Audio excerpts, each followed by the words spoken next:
Queridos, eu quero compartilhar com vocês em um texto que se encontra no Evangelho de Mateus, no capítulo 26. O tema deste mês, que nós temos estudado aqui, é o caminho da cruz. Esse é o tema que temos trabalhado e vamos trabalhar até o final deste mês, encerrando no último domingo com o culto da ressurreição. Então temos voltado os nossos olhos para a cruz. Eu quero ler com você então o texto que servirá para a nossa mensagem nesta noite, Mateus 26, o versículo 26 até o versículo 30. Preste atenção na palavra do Senhor. Diz assim: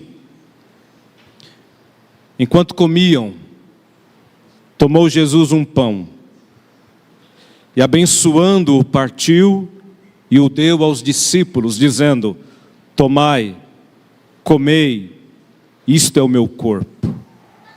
A seguir tomou um cálice, e tendo dado graças, o deu aos discípulos, dizendo: bebei dele todos, porque isto é o meu sangue, o sangue da nova aliança, derramado em favor de muitos para a remissão de pecados. E digo-vos que desta hora em diante não beberei deste fruto da videira até aquele dia em que o hei de beber novo convosco no reino do meu Pai. E tendo cantado um hino, saíram para o Monte das Oliveiras. Vamos orar? Deus amado, fala conosco nesta noite. Nós precisamos, Deus, ouvir o Senhor.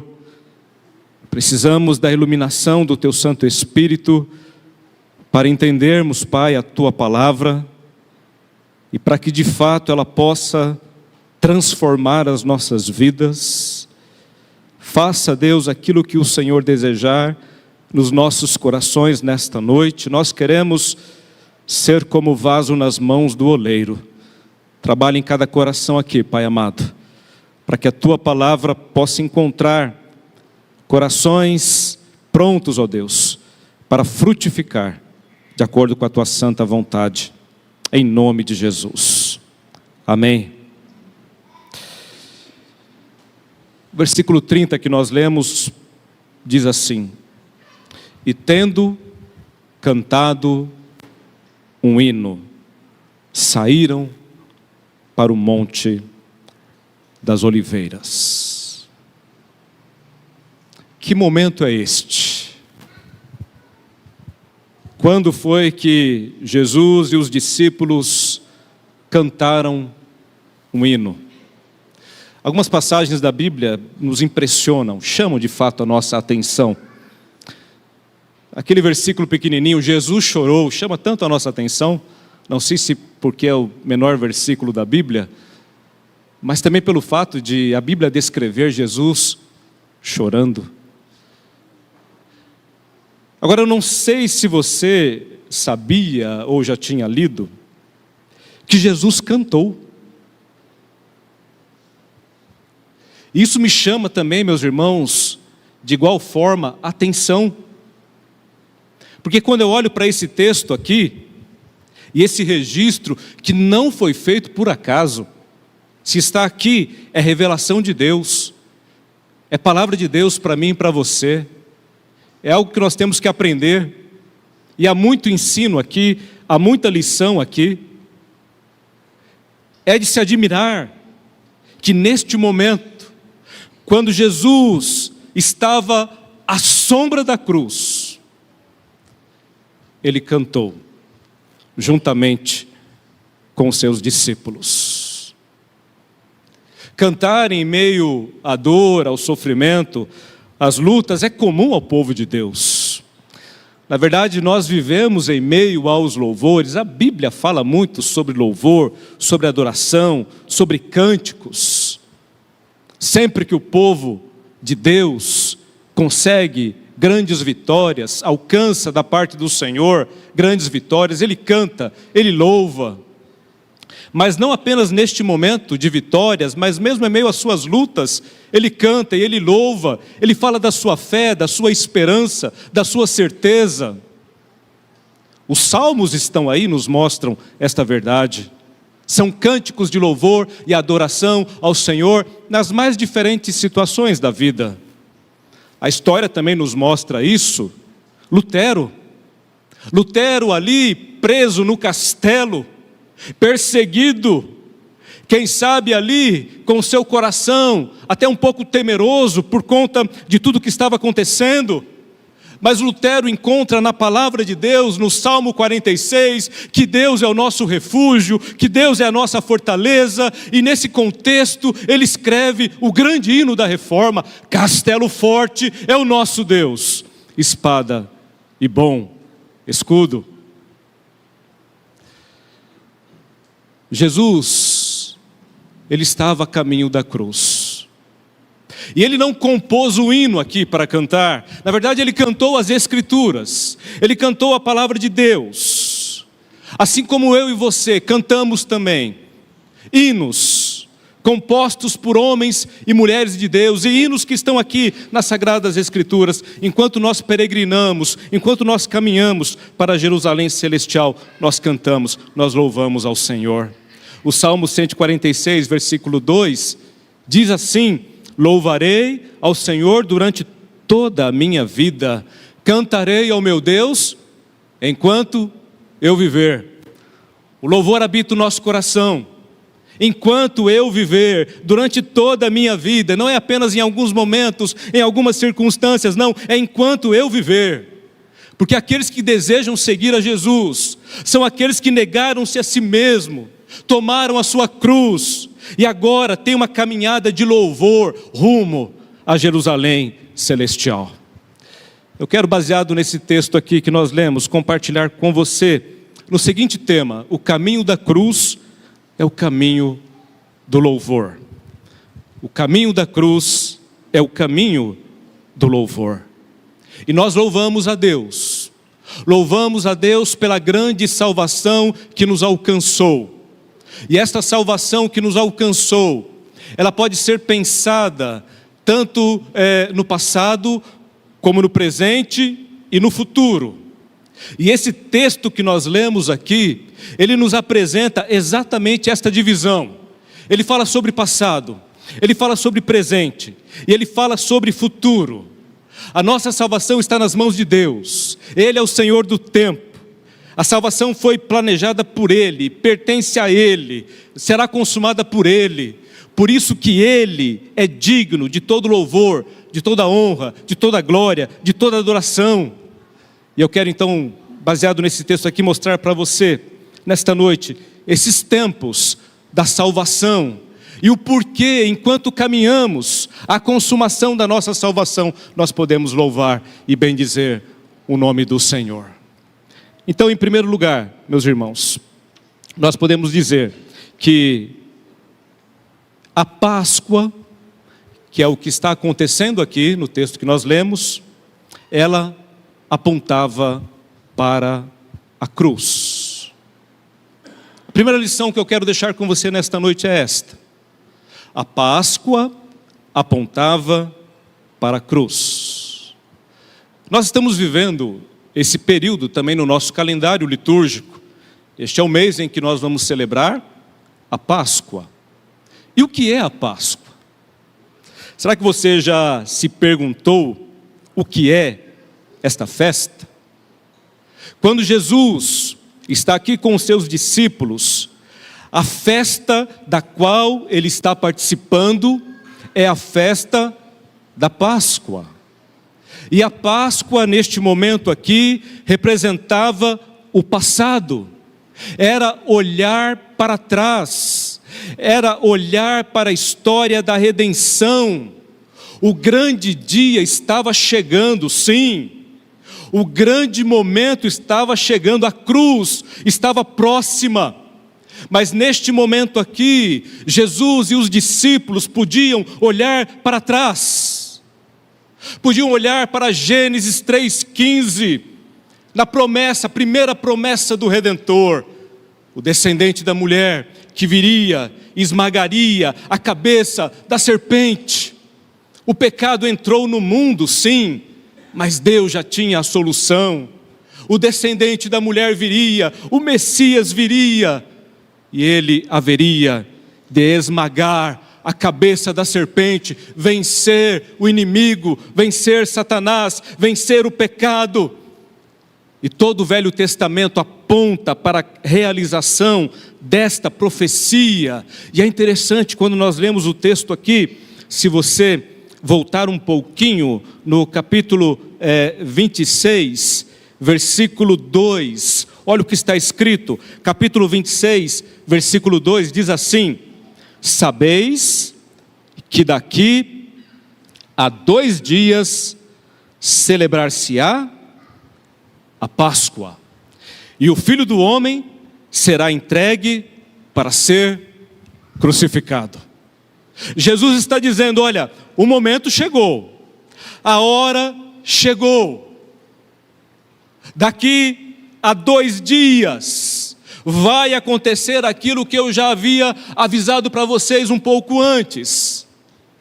Jesus já havia dito, e vimos no sermão do domingo passado, ele já havia dito aos discípulos claramente a respeito do seu sofrimento, da sua morte, da sua ressurreição. Os discípulos já estavam sendo preparados para este momento, mas agora, queridos, Jesus está dizendo: é agora, é daqui a 2 dias, o tempo chegou, a hora chegou, é a Páscoa.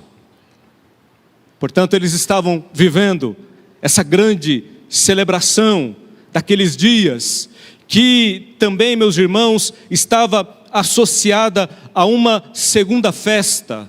E no texto aqui, quando você lê todo o capítulo, você pode ficar um pouco confuso, porque no versículo 17, por exemplo, está escrito assim, do capítulo 26: no primeiro dia da festa dos pães asmos, vieram os discípulos a Jesus e lhe perguntaram: onde queres que te façamos os preparativos para a Páscoa?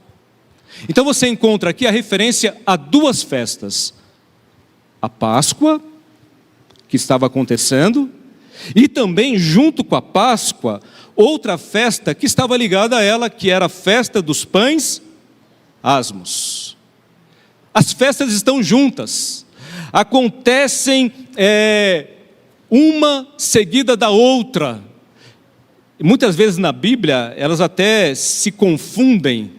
Por exemplo, Lucas, o evangelista, ele coloca assim, no capítulo 22, versículo 1, narrando aqui esses acontecimentos, ele diz assim: estava próxima a festa dos pães asmos, chamada Páscoa. Porque são a mesma coisa, estão acontecendo ali juntas. Na verdade são diferentes, mas se interligam, se interconectam. A ligação entre a Páscoa e a festa dos pães asmos, portanto, precisa ser entendida por nós, para que possamos compreender também o texto aqui e todo o contexto dele. O que era a festa dos pães asmos? Bom, os judeus, o povo de Deus, o povo de Israel, durante 7 dias, eles não comiam pão levedado, pão fermentado. Já havia, quando foi determinado por Deus, através de Moisés, que eles celebrassem a Páscoa, havia também a determinação da celebração desta festa, a festa dos pães asmos. E tudo isso tinha a ver com a libertação do povo de Israel lá do Egito, porque lá eles tinham que sair correndo, apressados, e não tinha como fazer pão com fermento, porque os irmãos e as irmãs bem sabem que fermento demora para fermentar. Então o pão não podia ter fermento, era o pão asmo, porque era algo apressado. Eles estavam apressados, eles estavam fugindo, eles estavam saindo do Egito. E porque Deus instituiu esta festa, para que eles pudessem anualmente, durante 7 dias, comer pão sem fermento, entre outras coisas, para que eles se lembrassem de que um dia eles foram escravos no Egito. Mas de lá o Senhor os livrou, os libertou, os resgatou, para que eles pudessem lembrar do passado deles e do grande livramento que o Senhor os deu.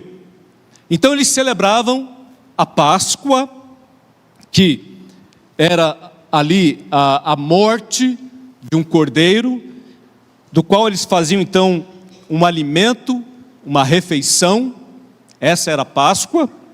O povo então se reunia ali com a sua família, cozinhava o cordeiro, assava ele ali por completo, não podia sobrar nada, se sobrasse alguma coisa deveria ser queimado depois, e eles comiam este cordeiro, eles comiam também as ervas amargas, que também lembravam eles lá do Egito, da dificuldade pela qual passaram, das lutas pela qual passaram, e comiam os pães asmos. Então esse era o contexto aqui, tanto da Páscoa, como da celebração da festa dos pães asmos. As duas apontavam para essa realidade passada, quando lá atrás Deus libertou o seu povo daquela escravidão de mais de 400 anos, mas o Senhor, com mão forte, os tirou do Egito. E naquela noite, quando o Senhor enviou a 10ª praga sobre o Egito, o povo deveria matar um cordeirinho, e o sangue do cordeirinho seria colocado nos umbrais das portas. O anjo destruidor passaria naquela noite, e toda casa onde não tivesse a marca do sangue, o anjo destruidor entraria, e haveria morte e haveria destruição. Mas na casa dos israelitas não houve morte, porque eles mataram o cordeiro, e o sangue foi aspergido nas portas, e houve livramento. Isto é Páscoa. Esta festa deveria ser repetida e celebrada anualmente, para que eles se lembrassem disto, para que eles se lembrassem desta redenção, desta libertação, desta salvação que o Senhor os proporcionou. E aqui Jerusalém nesses dias está cheia, porque as pessoas iam até lá para celebrar a Páscoa, e é neste momento, é neste contexto que Jesus, ele vai ser entregue na mão dos seus opressores, na mão das autoridades, para ser crucificado, para ser morto. Meus irmãos, Páscoa não tem nada a ver, portanto, com aquilo que nós vemos hoje em muitos lugares. Páscoa não tem nada a ver com chocolate. Páscoa não tem nada a ver com coelho. A Páscoa que nós celebramos não é a Páscoa que lá fora é celebrada nesses dias. Lá fora, meus irmãos, tudo se esvaziou do seu significado. É só comércio. Você já parou para pensar nisso? A gente, quando chega ali outubro, você já passa pelas ruas e já vê a decoração que aponta para o Natal, e que já vende os adereços do Natal. Não é assim? Outubro, cada vez antes eles vão colocando já as coisas para que a gente possa comprar, adquirir e celebrar o Natal, não é? Que não é um Natal cristão, não tem nada a ver com aquilo que nós celebramos, comemoramos, mas lá fora é assim. E é interessante que acabou o Natal ali, não é? Logo em seguida já vem o Carnaval, já muda rapidamente ali os produtos, as prateleiras, e já vai para outra situação, outro momento. O momento que deveria, na verdade, nos preparar para a Páscoa, o sentimento no nosso coração, para celebrarmos este momento, para nos lembrarmos deste momento. Na verdade, vem a distração do Carnaval, mas também que acaba sendo um grande comércio, no final das contas. Mas nem acabou o Carnaval, você passa pelas ruas e pelos mercados, já estão lá os chocolates, os ovos de Páscoa para você comprar. E é assim, as datas vão sendo esvaziadas dos seus significados. Virou tudo comércio, tudo comércio. Talvez até alguém possa perguntar aqui diante disso, mas pastor, Eu não posso dar um ovo de Páscoa para o meu filho, um chocolate para o meu filho, né? Já que Páscoa não tem nada a ver com isso, como é que eu faço? Ele está querendo. Meu irmão, deixa eu dizer uma coisa para você. Não precisa demonizar o chocolate também não. O chocolate é bom demais. É uma coisa gostosa, pode comer o chocolate. Não tem problema. É só você ensinar o seu filho o que é a Páscoa. É só você não fazer essa associação. Mas não precisa também demonizar o chocolate por isso, não é?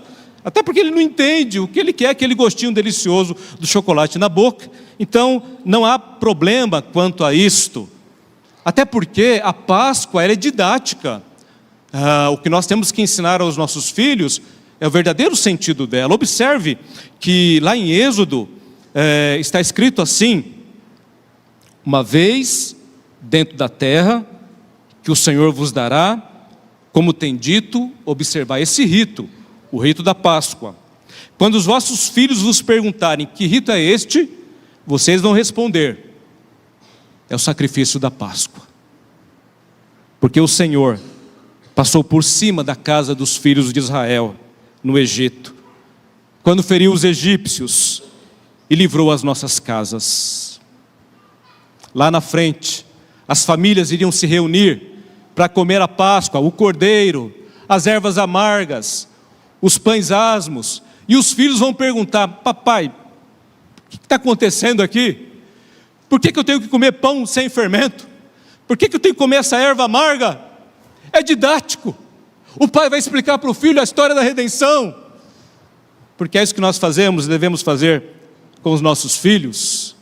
Jesus não aboliu a Páscoa, ele participou dela. Agora, o que nós temos que entender aqui, meus irmãos, em primeiro lugar, é que a Páscoa está apontando para trás, para aquilo que aconteceu lá atrás. Mas a Páscoa aponta para a cruz. Desde que o cordeirinho foi morto na casa dos israelitas, desde que o sangue foi passado nos umbrais das portas, a cruz de Cristo estava sendo simbolizada. Hoje nós olhamos para a cruz, olhamos para trás, para aquilo que Cristo fez. Este povo aqui, quando celebrava a Páscoa, eles olhavam para frente, aquilo que haveria de ser feito, a redenção que os alcançaria. Mas percebam como a cruz, ela é central. A cruz, ela é central. E este é o caminho. E Jesus mais uma vez está mostrando para os discípulos, ao participar da Páscoa, que a cruz é o caminho, sempre foi o caminho. E esse caminho chegou, é agora. Este é o momento. A redenção passada agora se fará presente, porque o Messias está entre os homens. Portanto, a primeira lição aqui que nós aprendemos é que a Páscoa apontava para a cruz, apontando então para a nossa redenção passada. Mas a segunda lição que nós aprendemos aqui, meus irmãos, é que a Páscoa foi cumprida em Cristo. Esta festa, ela foi cumprida na vida do nosso Senhor Jesus Cristo. O versículo 26 diz: enquanto comiam, estavam comendo exatamente os alimentos ali, participando exatamente desta festa da Páscoa. Enquanto eles comiam, tomou Jesus um pão e abençoando-o partiu e o deu aos seus discípulos, dizendo: tomai e comei, isto é o meu corpo. A seguir, tomou um cálice e tendo dado graças, o deu aos seus discípulos, dizendo: bebei dele todos, porque isto é o meu sangue, o sangue da nova aliança, derramado em favor de muitos para a remissão de pecados. Meus queridos, esta festa, celebrada por séculos na história de Israel, agora estava sendo cumprida. o sangue da velha aliança, este sangue do cordeiro lá, do animalzinho, que foi derramado dia após dia, de manhã, à tarde, nos sacrifícios que eram estipulados na lei ali que Deus deu, através de Moisés ao povo. Todos esses sacrifícios, todos esses sangues que foram derramados, ficaram para trás. O que está sobre a minha vida, o que está sobre a tua vida, não é o sangue da velha aliança. O que está sobre nós é o sangue da nova aliança.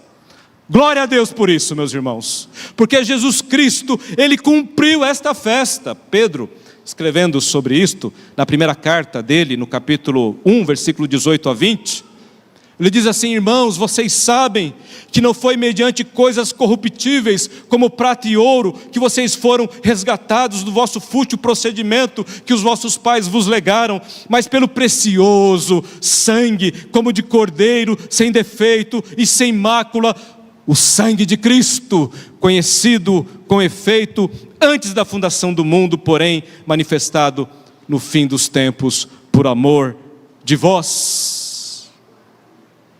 A Páscoa era uma celebração memorial, algo que aconteceu lá atrás e que fazia o povo lembrar desse livramento, dessa redenção. Mas agora, meus irmãos, Jesus, Ele transforma, Ele ressignifica a Páscoa. Ele, nesta refeição pascal que Ele está participando, Ele faz dela então, agora, a ceia do Senhor. A velha aliança está terminando e a nova aliança está começando. Este é o sangue da nova aliança. Ora, Jesus estaria iniciando uma outra aliança aqui, uma aliança diferente da anterior? Deus mudou os seus planos? Não. Na verdade, é a mesma aliança. A novidade está aqui, a novidade está no cumprimento, porque enquanto a velha aliança era sombra, estava apontando para coisas que iriam acontecer, agora estas coisas estão acontecendo, estão se cumprindo, é um novo tempo, não é mais o tempo da lei, agora é o tempo da graça. Então existe essa continuidade, porque tanto na velha aliança você tinha a presença do quê? Do sangue. O cordeiro tinha que ser morto. Lá no Sinai, Moisés aspergiu sobre o povo sangue, e disse assim, está escrito lá em Êxodo 24:8, eis aqui o sangue da aliança. Aquela era a velha aliança. Agora, Jesus usa a mesma palavra. Este é o sangue da nova aliança. Que coisa maravilhosa, meus irmãos, quando nós entendemos essa palavra. Jeremias já havia profetizado sobre a nova aliança que seria estabelecida pelo Senhor. Lá no capítulo 31, versículo 31, ele diz assim, o profeta: eis aí vem dias, diz o Senhor, em que firmarei nova aliança com a casa de Israel e com a casa de Judá. Essa é a nova aliança da qual Jeremias falava. A aliança a qual Jesus se refere, a nova aliança. O sangue da nova aliança. E por que a ênfase no sangue? Ora, como eu já disse, naquela noite no Egito, a ira do Senhor cairia sobre o Egito. Os primogênitos seriam mortos. E foram mortos. Houve derramamento de sangue, mas na casa de Israel, nenhum sequer morreu. Não houve uma criança israelita, um animal israelita que morresse naquela noite, porque eles foram cobertos pelo sangue do Cordeiro.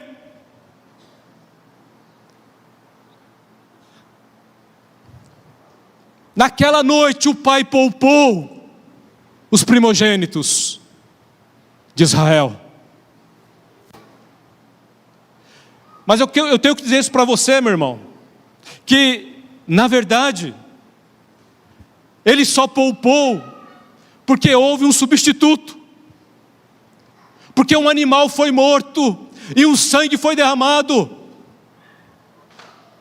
Se o israelita não fizesse isto, se ele não cumprisse o que Deus tinha dito, a morte teria entrado na sua casa também. Não entrou porque o sangue do cordeiro foi derramado e as casas foram marcadas com este sangue. O substituto estava lá e o Pai poupou. Diferente, meus irmãos, deste momento aqui. Sabe por quê? Novamente haverá sangue. Novamente haverá derramamento de sangue. A ira do Pai recairá assim, por conta do pecado, da maldade, da corrupção humana. Mas desta vez, o primogênito não será poupado. Jesus Cristo é o único primogênito do lado dos hebreus que vai morrer. E Ele morreu em nosso lugar. E Ele morreu em nosso favor. E é isso que Ele está dizendo aqui: este é o meu corpo. Este é o meu sangue, o sangue da nova aliança. Se na velha aliança foi um cordeirinho, um animal, agora não, ele só representava aquilo que eu vim fazer. Eu vim me entregar pelo meu povo, eu vim morrer pela minha igreja. Eu vim salvar o homem dos seus pecados. Ah, queridos, hoje as pessoas apequenam tanto essas verdades. Tem gente aí comemorando Páscoa, ou se voltando para Israel, ou para o Velho Testamento, de uma maneira tão equivocada. Você vê aí em alguns lugares, crente usando kippá, buscando ligação genealógica com o povo israelita. Quero ver se de alguma maneira eu faço parte, né, dessa gente aí. Igrejas inserindo danças dessa cultura no seu meio, bandeira de Israel sendo colocada em muitos lugares.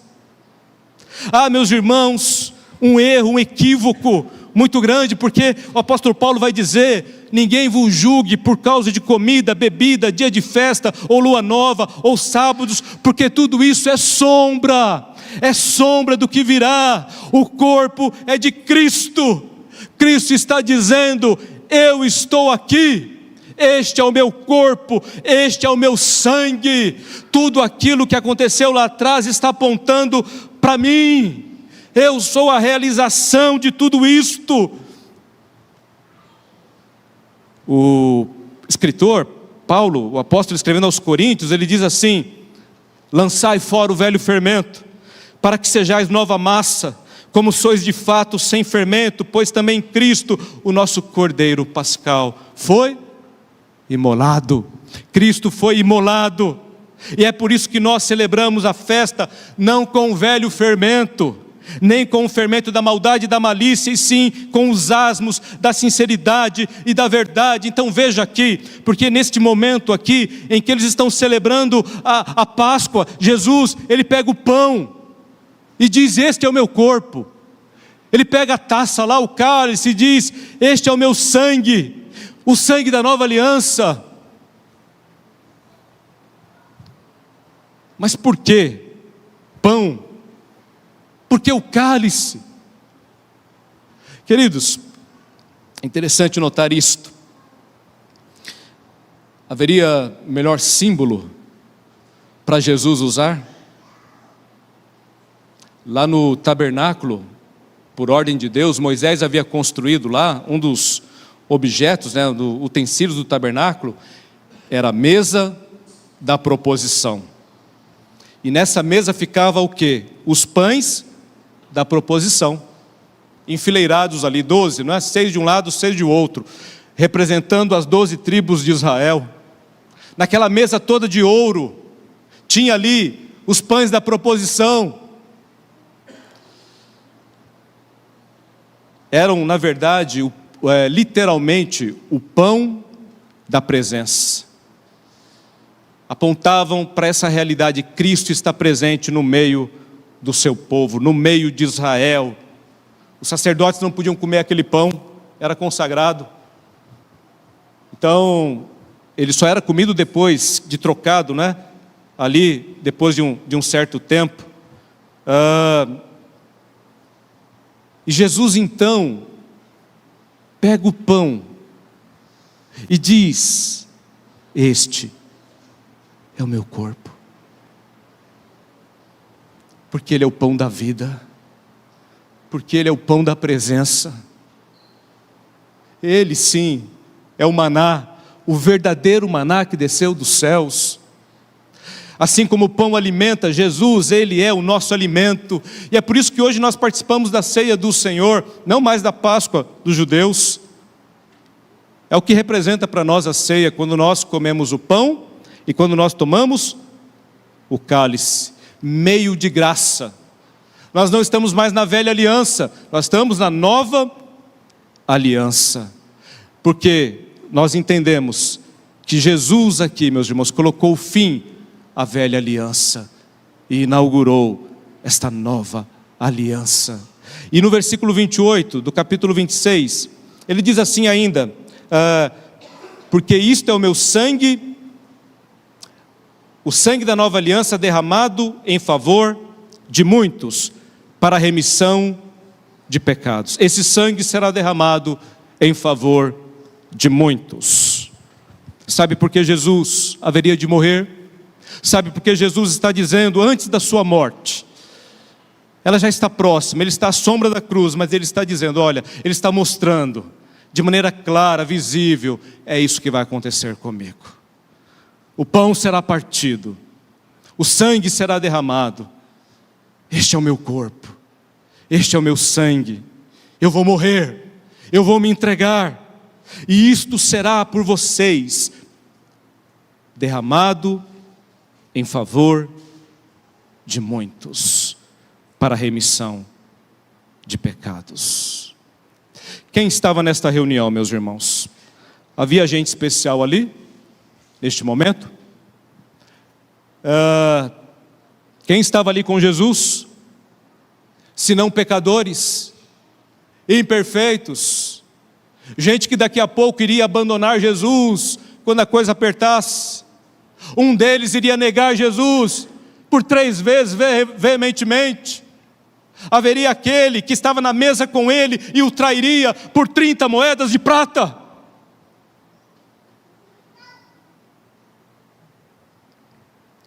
Mas Jesus está dizendo, é por eles, é por vocês, que o sangue será derramado. Nesses símbolos, Jesus está mostrando claramente que a sua morte, meus irmãos, seria uma morte terrível, uma morte lenta. E aí você pode pensar nos momentos finais da vida de Jesus, e estarão relatados aqui no final do Evangelho. As horas que ele passou ali pendurado no madeiro, todos os sofrimentos do Messias, a dor no corpo, na alma. Talvez você entenda aquilo que Paulo diz lá em Romanos 8, versículo 32. Deus não poupou o seu próprio Filho, antes Ele o entregou por nós. A sua morte seria uma morte vergonhosa, porque a morte de cruz é uma morte vergonhosa. Ele estaria crucificado entre 2 ladrões, e ele ficaria ali no meio, como se fosse o principal deles, o principal dos malfeitores. Ele se faria maldito em nosso lugar. É isso que ele está dizendo ali na Páscoa, quando ele institui a nova celebração, a nova aliança. É isso que vai acontecer. Vocês precisam compreender essas verdades. Portanto, a primeira lição que nós aprendemos aqui nesta noite é que a Páscoa, ela apontava para a cruz. E isto fala da redenção, da salvação no passado. A segunda lição que nós aprendemos é que a Páscoa foi cumprida em Cristo. O sangue da nova aliança seria derramado. Isso se refere a uma redenção presente. Nós estamos nesse momento aqui, eu e você estamos debaixo deste sangue, o sangue que nos comprou, o sangue de Jesus Cristo, o sangue da nova aliança. Mas eu disse que esse texto apresenta aqui tanto o passado, como o presente e o futuro. Redenção passada, Páscoa, redenção presente, a morte de Cristo ali na cruz, e redenção futura. Termino a mensagem desta noite lendo com vocês de novo o versículo 29. Vamos ler todos juntos? Vamos ler? Bem bonito aqui o versículo 29 e o versículo 30. Leiamos. E digo-vos: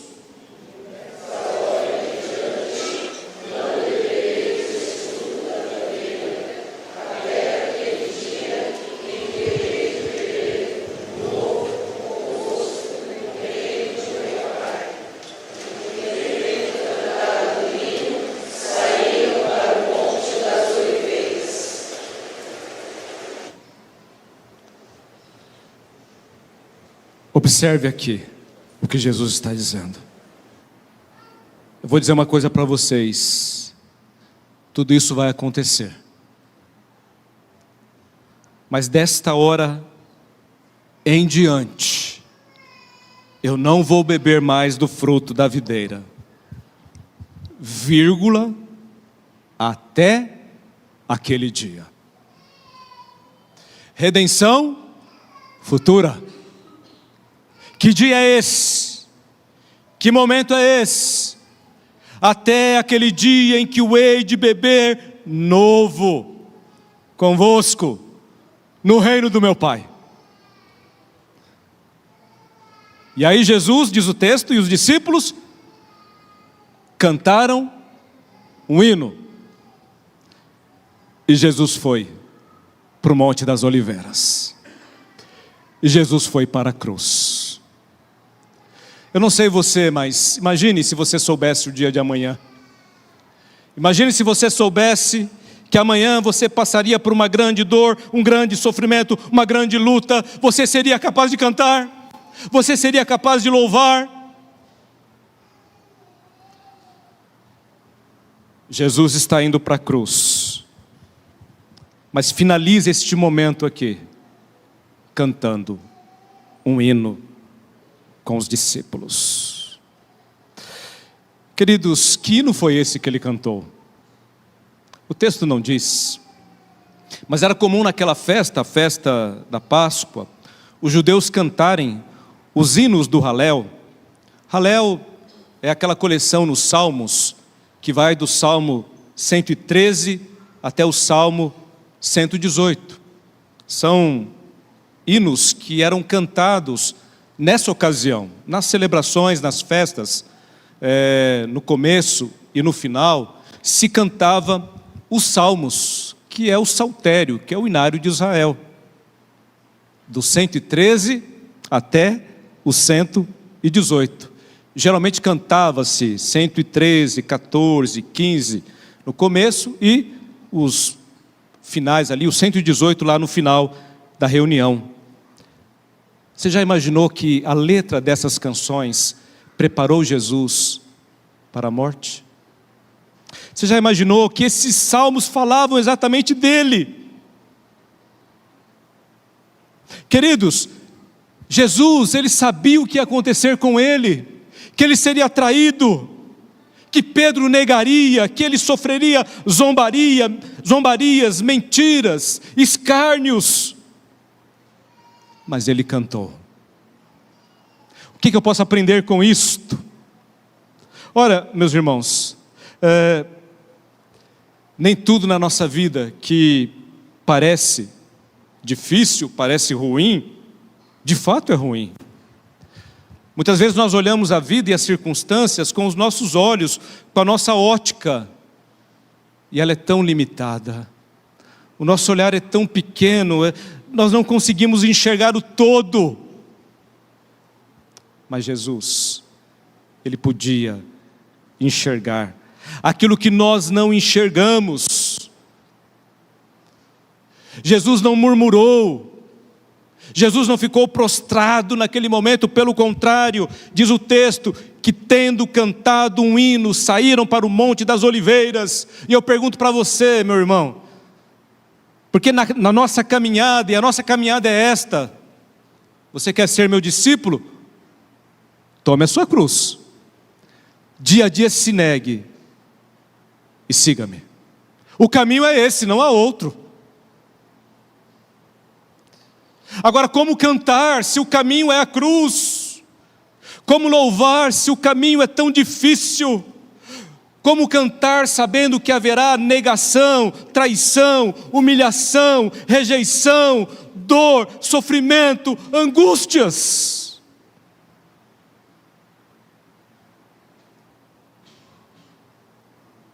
É porque nós precisamos ver com os olhos corretos. Nem tudo que parece ruim é ruim. Na verdade, meus irmãos, a morte parecia a derrota, mas a morte de Cristo era a vitória.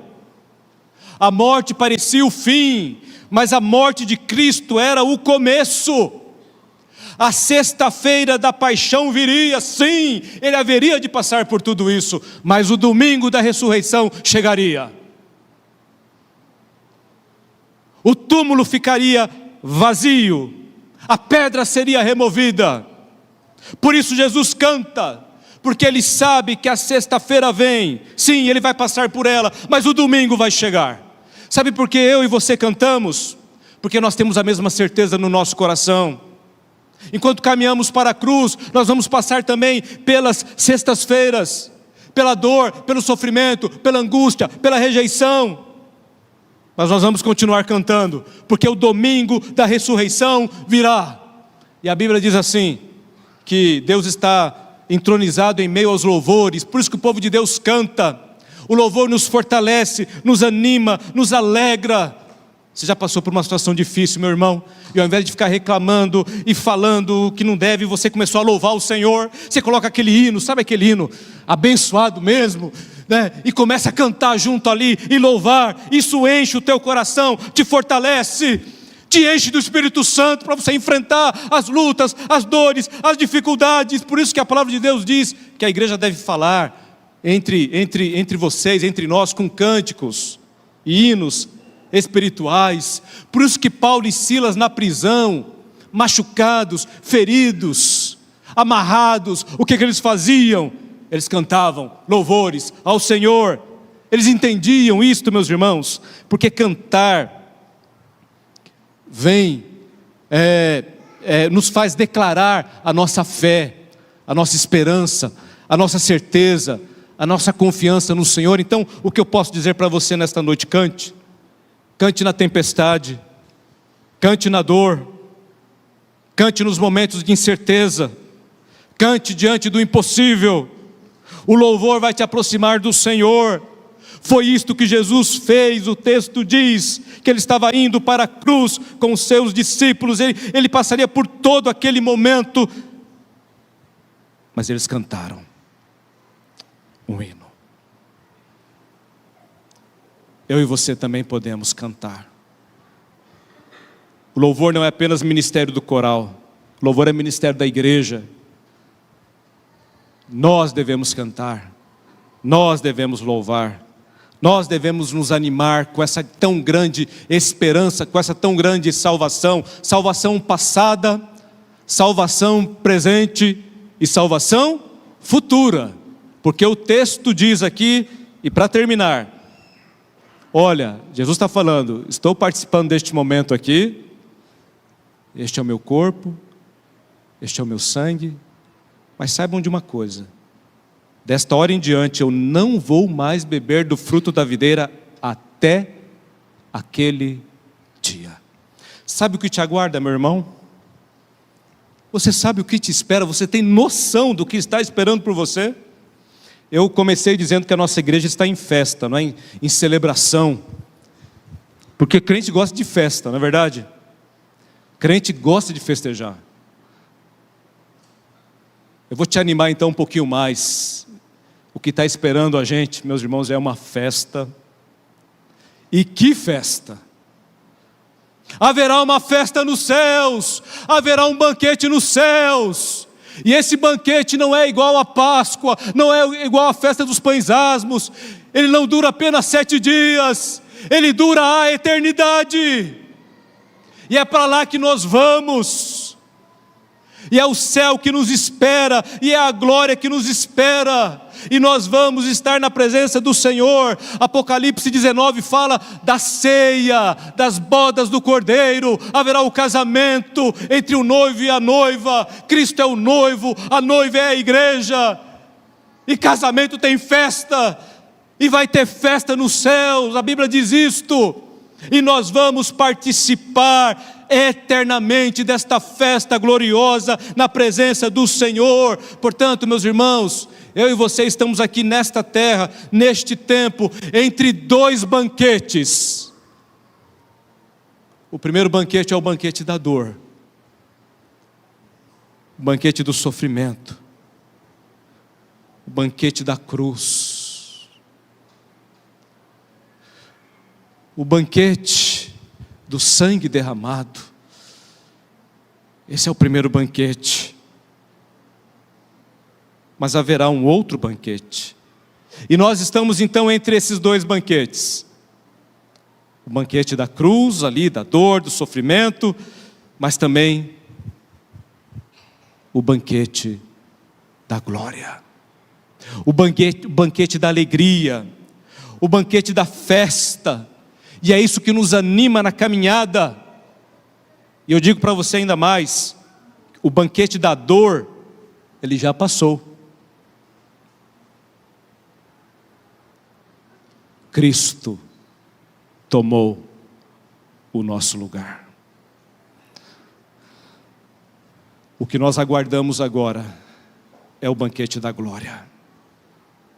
Por isso que a nossa leve e momentânea tribulação, para nós, só vai produzir coisas boas no nosso coração, certezas, fé, convicções, louvor, adoração ao Senhor, porque nós estamos caminhando para esse banquete, o banquete da alegria, da festa, da paz, da glória. Nós olhamos para frente, nós olhamos para o grande dia. Em breve todas as coisas serão consumadas. Ora, Maranata, vem Senhor Jesus.